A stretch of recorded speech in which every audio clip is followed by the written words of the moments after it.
Deer aspirant and learner প্রত্যেককে welcome আজকের এই সেশনে প্রত্যেককে ওয়েলকাম বিএম একাডেমি পরিবারে। আমরা রয়েছি একগুচ্ছ প্রশ্নাবলী নিয়ে এবং যেটা অত্যন্ত গুরুত্বপূর্ণ সেশন বলে আমার মনে হয়। আমি কথা বলবো আজকে 11,765 প্রাথমিক শিক্ষক নিয়োগে ডিএলএড 2022 মামলার আপডেট নিয়ে এবং মামলাটি কবে উঠতে পারে তা নিয়ে রয়েছে আজকের সেশন। এছাড়াও বলতে পারি টেট পাস 2022 এবং 23-র জন্য নতুন নিয়োগের বিজ্ঞপ্তি কবে আসবে সেটা নিয়েও রয়েছে সেশনে আজকের। শুরুতে বলে রাখি যে আমাদের কিন্তু ফ্রি ক্লাস কোর্সগুলো আজকে থেকে শুরু হচ্ছে এবং প্রত্যেককে বলবো প্রিপারেশন শুরু করে দিন পরবর্তী এক্সামগুলোর জন্য। তাই লেট নয়, প্রত্যেকে এই চ্যানেলটিকে সাবস্ক্রাইব করে রেগুলার ফ্রি সেশনগুলো আপনারা ক্লাস করুন এখানে এবং নিজের প্রিপারেশনকে আরও করুন বুস্ট। বিএম একাডেমি আপনার সাথে প্রত্যেকটা মুহূর্তে রয়েছে, সেটা আপডেট হোক বা প্রিপারেশন হোক না কেন। তাই প্রত্যেকে বলবো চ্যানেলটিকে সাবস্ক্রাইব করে সেশনটিকে লাইক করতে ভুলবেন না। তো চলুন শুরু করা যাক আজকের সেশন।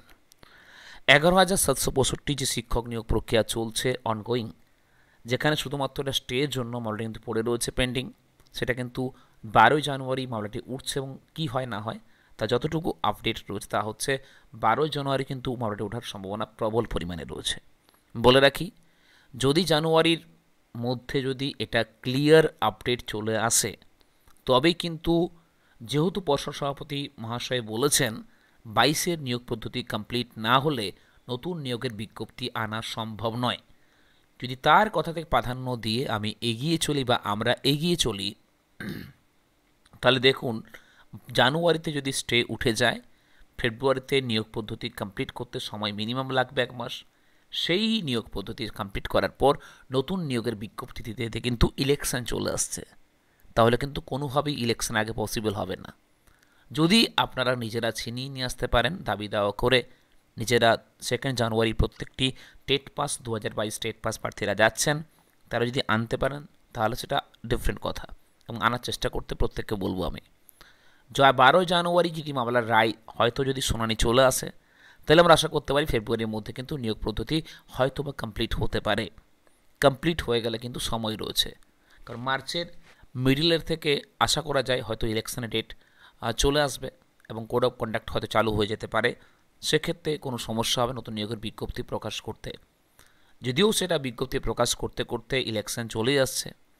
তাই প্রত্যেককে বলবো একজোট হওয়ার জন্য যদি পারেন তো নিজের দাবি দেওয়াটা করে নিজেদের অধিকারটা বুঝে নিন।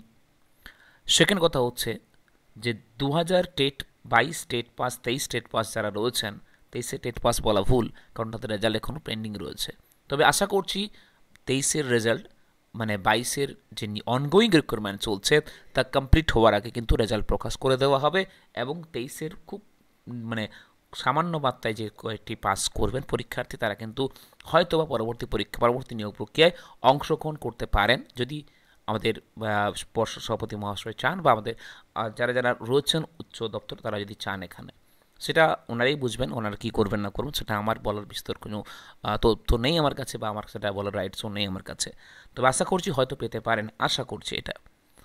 12 জানুয়ারি স্টে কিন্তু ওঠার সম্ভাবনা প্রবল পরিমাণে রয়েছে। কেন বলছি কথাটা, যেটুকু আপডেট রয়েছে সেই বেসিসে কিন্তু যদি কোনো রকম কোনো ব্যাঘাত না ঘটে 12 জানুয়ারি কিন্তু স্টেটা উঠবে এবং কি আপডেট আসে তা প্রত্যেককে শেয়ার করে দেবো চ্যানেলের তরফ থেকে। চ্যানেলটিকে সাবস্ক্রাইব করে রাখার জন্য আরও একবার অনুরোধ থাকলো। এবং এনআইএস ডিএলএডের জন্য কিন্তু কোনো রকম কোনো ক্লিয়ার আপডেট আমি এখনও দিতে পারছি না। দেখুন, কপিল সিব্বল মহাশয়কে আপনারা হয়তো অনেকে নাম শুনেছেন, তাকে নিয়োগ করছে এনআইএস ডিএলএডরা এবং তারা কিন্তু জোরদার, তারা কিন্তু চেষ্টা করছে প্রতিটি জায়গায়। আমরা দেখেছি পাটনাতে কী হলো বা আদার্স যে সমস্ত সেটা কিন্তু এনআইএস ডিএলএডদের জন্য একটা প্রভাব জোরদার রয়েছে। প্রায় 14 লাখ পরীক্ষার্থী কিন্তু এই এনআইএস ডিএলএডদের এই যে গ্যাড়াকল তারা কিন্তু শিকার হয়েছেন এখানে। তো কী হবে আপডেট, লাস্ট আপডেট কী আসে, তো অবশ্যই প্রত্যেকে বল চ্যানেলের চোখ রাখার জন্য। যাই আপডেট আসুক না কেন আমি শেয়ার করব চ্যানেলের তরফ থেকে। ভালো থাকুন প্রত্যেকে, সুস্থ থাকুন প্রত্যেকের 2024 নতুন বছর শুরু হোক এক নতুনভাবে, শুরু হোক এক আশার আলো নিয়ে, শুরু হোক এক পরিশ্রমের বছর হিসেবে, সাকসেসের বছর হিসেবে। তাই আর লেট নয়, প্রত্যেকে নিজের প্রিপারেশনটা জোর দিন এবং যদি আপনাদের মনে হয় 24-এর প্রাথমিক টেটকে টার্গেট করা উচিত তাহলে অবশ্যই কমেন্ট সেকশানে কমেন্ট করুন। আমি আপনাদের জন্য ফ্রি ক্লাসগুলো শুরু করে দেবো চ্যানেলের তরফ থেকে। থ্যাংক ইউ সো মাচ, ভালো থাকুন সুস্থ থাকুন প্রত্যেকে, দেখা হবে নেক্সট সেশনে।